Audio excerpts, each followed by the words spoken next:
अब चलते हैं पूर्णांकों की तरफ। तो अब तक हम लोगों ने देख लिया है कि हमारे पास संख्याएं थी 1, 2, 3, 4, ये तो थी हमारे पास प्राकृतिक संख्याएं। इसमें हमने एक नई संख्या जोड़ दी थी, उसको हमने बोल दिया था पूर्ण संख्याएं हो गई। अब इन्हीं में जो हमारे पास ये संख्याएं हैं, इन्हीं का अगर हम ऋणात्मक मान भी लिखते चले जाएं, ध्यान रखिएगा कि ऋणात्मक मान में जितना बड़ा ऋणात्मक होगा उतना ही छोटा होगा, और इसलिए उतना ही बाईं ओर जाएगा। ठीक है, बाईं ओर उतना ही छोटा जाएगा जितना छोटा है, और जितना बड़ा होगा उतना ही ऋणात्मक छोटा होता चलेगा दाईं ओर जाने पर। देखिए -1 जो है ना, यानी कि ऋण 1, तो ऋण 1 ऋण 4 से बड़ा है।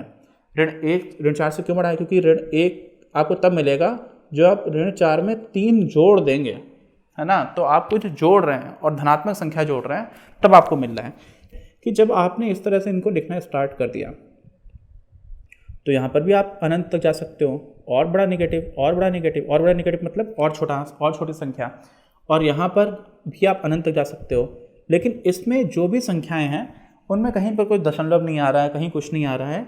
ये सारे के सारे जो भी संख्याएं, इनको हम लोग बोल देते हैं पूर्णांक। क्यों? क्योंकि ये पूर्ण अंक हैं। ठीक है, तो यहाँ पर जो हिंदी में नाम है वो काफ़ी आसान है, पूर्ण अंक हैं, तो इसलिए पूर्णांक बोला गया। इनको हम z से रिप्रेजेंट करते हैं। z क्यों? अब हुआ यह है कि पिछले कुछ 300, 400, 500 साल में जो पाश्चात्य सभ्यता है उसका हमारे देश पर, हमारे देश में जो शिक्षा है उस पर बहुत ज़्यादा प्रभाव रहा है। और एक बात ये भी कारण है कि जो साइंटिफिक और टेक्नोलॉजिकल रिवॉल्यूशन आया दुनिया में, उसमें भी इन देशों का काफ़ी बड़ा योगदान रहा है मॉडर्न टाइम्स में।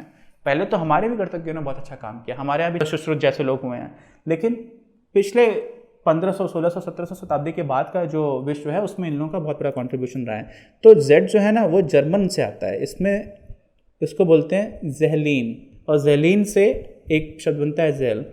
तो ये इसका मतलब होता है संख्या, और ज़ेहलीन का मतलब होता है गिनना। ठीक है, तो हम इस वजह से यहाँ पर इसको Z से रिप्रेजेंट कर देते हैं। तो अभी आपको ये भी समझ में आ गया, लेकिन यहाँ पर जो एक और महत्वपूर्ण बात है समझने की वो क्या है कि Z जो था ना वो क्या था, पहले तो सारे नेचुरल नंबर्स थे, साथ में आपने जीरो मिला लिया था, इसका मतलब कि इसमें होल नंबर्स भी आ गए सारे जो भी पूर्ण संख्याएं हैं। उसके बाद से आपने सभी नेचुरल नंबर्स के निगेटिव यानी कि जो ऋणात्मक मान थे वो भी लिख दिए थे।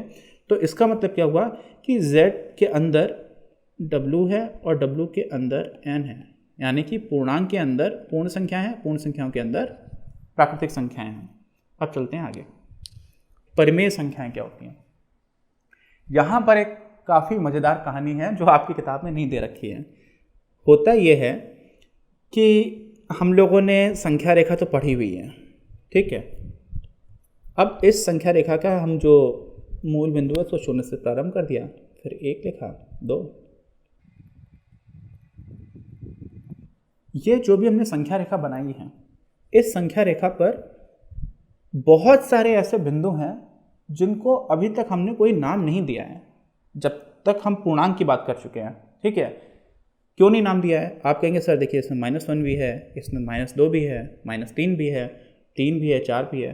तो मैं कहूँगा बेटा अगर मान लीजिए कि आपका जो विद्यालय है वो आपके घर से 3 किलोमीटर दूर है, ठीक, और आपका जो घर है वो 0 पर है, मान लीजिए कि वो 0 उस स्थान को 0 बोला जा रहा है और वहाँ से 3 किलोमीटर, तो आपका जो घर है वो हो गया 0 पर और आपका जो विद्यालय है वो हो गया 3 किलोमीटर दूर पर। तो यहाँ से आपने चलना स्टार्ट किया और आपको यहाँ तक जाना है, तो आपकी साइकिल से आप जाया करते हैं और आपकी साइकिल की चेन जो है वो कहीं भी उतर सकती है, यहाँ पर भी उतर सकती है, यहाँ पर भी उतर सकती है, यहाँ पर भी उतर सकती है, कितनी सारी जगह उतर सकती है। ऐसा तो नहीं होगा कि सिर्फ और सिर्फ आपके घर से जाने पर सीधे 1 किलोमीटर पर ही उतरेगी, या फिर आप एकदम जब 2 किलोमीटर पहुंच जाएंगे तभी चेन उतरेगी। कहीं पर भी बीच में ही तो उतर सकती है, यहाँ भी उतर सकती है ना, यहाँ भी उतर सकती है, यहाँ भी कहीं भी उतर सकती है। ठीक है, अब इसी को थोड़ा सा और आप जूम इन करके देख लीजिए। क्या करते हैं हम कि अगर कोई चींटी है, चींटी चलना स्टार्ट करती है, अब साइकिल तो बहुत बड़ी चीज़ थी, चींटी चलना स्टार्ट करती है, बेचारी थोड़ा ही आगे जा पाई और किसी के पैरों के नीचे दब करके मर गई। ठीक, तो चींटी तो हो सकता है कि आपके घर से जस्ट निकल पाई थी, वहीं पे मर गई, आपको वो दूरी दिखेगी भी नहीं कि ये तो कुछ चली ही नहीं थी, ऐसा भी लग सकता है, लेकिन वास्तव में कुछ तो वो चली थी। आप इसको और भी ज़्यादा जूम इन कर देंगे और भी ज़्यादा बड़ा कर देंगे, माइक्रोस्कोप लगा के देखेंगे तो आप कहेंगे नहीं ये देखिए सर यहाँ से यहाँ पे आ गई थी। और जब आप इसको अपनी बड़ी लाइन में जो आपका पहले था वो देखेंगे तो आपको देखिए वो दिख भी नहीं रहा है, वो बिंदु दिख नहीं रहा जो अभी दिख रहा था। देखिए ठीक, तो बात ये कहने की है कि आप माइक्रोस्कोप लगा करके बड़ा करते चले जाएंगे तो आपको देखने लगेगा कि ऐसे तो बहुत सारे बिंदु हैं जहां पर पहुंच करके उसकी मृत्यु हो सकती है, या उसके आगे वो ना जाए, या वहां से लौट आए, कुछ भी हो सकता है। इसी तरह से अनेक बिंदु हैं जिनको हमने छोड़ दिया और हमने अभी तक उनको कुछ नाम नहीं दिया है। तो अब यहाँ पर बात आ जाती है कि उनको नाम दिया जाए तो क्या नाम होना चाहिए, और उनको नाम देने के लिए हम लोग संख्या रेखा को थोड़ा सा बड़ा करके जूम इन करके देखते हैं। ये आपका हो गया घर, ये आपका हो गया विद्यालय, ठीक है। अब इसमें यहाँ पे कहीं पर आ गया 1, यहाँ पे कहीं पे आ गया 2।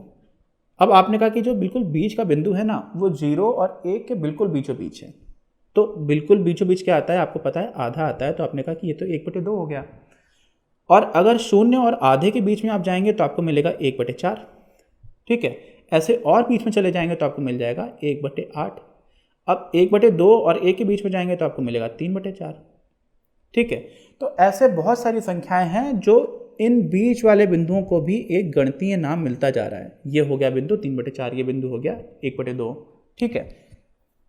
तो हुआ क्या, ऐसा लगने लगा कि इस संख्या रेखा पर जितने भी बिंदु हैं उन सभी को हम एक पूर्णांक में किसी दूसरे पूर्णांक से भाग दे करके लिख सकते हैं, ठीक है। ऐसा लोग मानने लग गए। क्या मानने लग गए कि अगर मान लीजिए यहाँ पर आपका 0 है और यहाँ पर आपका 1 आ रहा है, तो कुछ भी है, ये संख्या है, इसको आप बोल देंगे 9/10 हो गई। ये संख्या है, इसको आप बोल देंगे कि 37/100 हो गई, ठीक। यानी कि जो बिंदु हैं वो किन्हीं ना किसी भी तरह से दो पूर्णांकों के, ये एक पूर्णांक है, एक ये पूर्णांक है, दो पूर्णांकों के अनुपात में लिखे जा सकते हैं। ऐसा लोग मानने लग गए और हमें देखने को भी मिल रहा था कि हाँ ऐसा तो हो रहा है। यहाँ पर हमने देखा कि देखिए बीच के बिंदु हैं, ये पूर्णांकों के अनुपात के रूप में लिखे जा सकते हैं। लेकिन ऐसे में हुआ क्या कि पहले तो हमारे पास था प्राकृतिक संख्याएं, फिर हमारे पास आ गई पूर्ण संख्याएं, फिर हमारे पास आ गए पूर्णांक, और जो बीच के सभी बचे हुए बिंदु हैं उनको हमने बोला कि ये तो अनुपात की तरह लिखे जा रहे हैं। और किसके अनुपात की तरह, ऊपर भी पूर्णांक नीचे भी पूर्णांक, P और Q दोनों क्या है, पूर्णांक हैं, ठीक। और Q जो है वो 0 नहीं है। 0 क्यों नहीं है मैं आपको समझा दूंगा, आपको समझ में आ जाएगा, फिर कभी भूलेंगे नहीं। तो अनुपात जो है वो क्या है, P और Q का अनुपात है, और इस अनुपात को ही इंग्लिश में बोलते हैं रेशियो। क्या बोलते हैं, रेशियो। और इस रेशियो से ही आ जाता है आपका, जब भी कोई रेशियो होता है ना तो हम लोग क्या करते हैं, हिंदी में हम लोग को पता होता है, यहाँ पर होता है भागफल, यहाँ पर होता है आपका भाज्य जिसमें आप भाग देंगे, यहाँ पर होता है भाजक, और भाग देने के बाद फिर कुछ भी शेष बचा तो उसको बोल देते हैं शेष। अब इसी में इस भागफल को इंग्लिश में बोला जाता है क्वोशंट। तो ये क्वोशंट से हमें मिल जाता है क्यू। तो जो भी हमारे ये परिमेय संख्या है उसको हम क्या करते हैं, वो एक रेशियो के फॉर्म में होता है और उसको हम रिप्रेजेंट करते हैं क्यू से। क्यू मतलब क्वोशंट, ठीक है, क्योंकि भागफल ही तो आ रहा है। पी में आप क्यू से भाग देंगे तो आपको एक भागफल ही तो मिलेगा और वही वो संख्या हो जाएगी। इस वजह से इसको क्यू से निरूपित किया जाता है, ठीक। अब हमने रेशियो वाला जो बात बोली थी वो क्यों बताई थी आपको, क्योंकि इंग्लिश में परिमेय संख्याओं को बोलते हैं रेशनल। तो रेशनल में रेशियो जो है वो सन्निहित है और रेशियो की वजह से उसका नाम हो जाता है रेशनल, ठीक है। अब जो एक चीज़ इसमें छूट गई है वो ये है कि आप Q = 0 पर क्यों जोर दे रहे हैं, है ना। तो इसलिए दे रहे हैं कि देखिए, जैसे मान लीजिए आप किसी भी संख्या में, मान लीजिए 8 एक संख्या है, इसमें आप 2 से भाग करते हैं तो इसका उत्तर सभी को पता है 4 आ जाता है। तो 4 क्यों आता है, कैसे आता है 4? तो आप बोलते हैं कि सर इसलिए आता है क्योंकि 2 को आप 4 बार आपस में जोड़ेंगे तो आपको फिर से 8 मिल जाएगा। Very good. उसके बाद आपने दूसरी संख्या ली, 15 है, 15 में आपने 3 से भाग दिया, तो मैं पूछूँ कितना उत्तर आता है, आप कहते हैं 5। मैं कहता हूँ क्यों आता है 5? आप बोलते हैं सर 3 है, 3 को आप आपस में 5 बार जोड़ दीजिए, जो भी उत्तर आया उतनी बार जोड़ दीजिए तो आपको फिर से 15 मिल जाएगा। तो जो उत्तर आ रहा है आप उतनी बार अगर जोड़ देंगे, किसको, जिससे आप भाग कर रहे हैं उसको, तो फिर से जो उसका अंश है, ये भिन्न में अंश है और ये हर है, तो अंश जितना है उतना आपको मान मिल जाएगा। मैं कहता हूँ वेरी गुड। अच्छा, तो अगर आपने ये काम किया है तो मैं बोलता हूँ कि आप ऐसा करिए, 10 है इसमें आप 0 से भाग करिए। तो आप कहते हैं सर ठीक है, इसका जो उत्तर आएगा कितना आएगा हमें पता नहीं है। वैसे तो इन्फिनिटी आता है, कुछ लोगों को पता भी होगा, लेकिन इन्फिनिटी क्यों आता है ये थोड़ा सा डिफिकल्ट है बताना। अब इसको जिस तरह से हम लोगों ने यहाँ पर भाग को देखा था, ये कई आपको शायद ही किसी ने बताया हो, आप इसको समझ लेंगे तो आप कभी भूलेंगे नहीं। कई बच्चों को कन्फ्यूज़न होता है कि सर 10 में किसी भी संख्या में 0 से भाग देते हैं तो अनंत कैसे आ जाता है।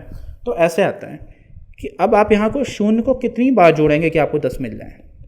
तो ऐसे तो आप बोलेंगे कि सर कितनी बार भी जोड़ लो 0 तो 0 ही रहेगा, कभी भी 10 तो हो ही नहीं सकता है, ठीक। और इसीलिए जब कितनी भी बार जोड़ लो, जो कितनी भी बार शब्द है ना, उसी को गणित में एक तरह से आप बोल दीजिए कि यहाँ पर अनंत उसके लिए चिन्ह आ जाता है, ठीक है। तो इसलिए हम इसको अनंत कर देते हैं। अनंत को एक संख्या नहीं है, ध्यान रखिएगा, ये कॉन्सेप्चुअल लेवल पर मैं आपको हायर क्लासेस में जब पढ़ेंगे तो समझाऊंगा, लेकिन अभी के लिए आप ध्यान कर लीजिए कि इसलिए जब किसी भी संख्या में 0 से भाग देंगे तो आपको कोई ऐसी संख्या, एक संख्या नहीं मिल रही है, एक कॉन्सेप्ट मिल रहा है, उस कॉन्सेप्ट को हम लोग अनंत बोलते हैं। तो ये जो अनंत है वो आ जाएगा, और इसलिए अनंत आ जाएगा, फिर तो बड़ा जाएगा मामला। और P/Q में P और Q दोनों पूर्णांक होते थे और 0 भी एक पूर्णांक है। तो अगर किसी भी संख्या में आप 0 से भाग देंगे तो फिर हमें संख्या मिल ही नहीं रही है, हमें कॉन्सेप्ट मिल रहा है, और हमें तो संख्या रेखा पर किसी न किसी बिंदु को निरूपित करना है, और बिंदु तो कोई संख्या ही होगी। तो इस वजह से Q जो है वो 0 नहीं होता है, ठीक है। आपको बात समझ में आ गई? अगर ना समझ में आई हो तो प्लीज़ कमेंट में लिख करके बताइएगा, मैं इसको फिर से और बेहतर तरह से आपको बता दूंगा।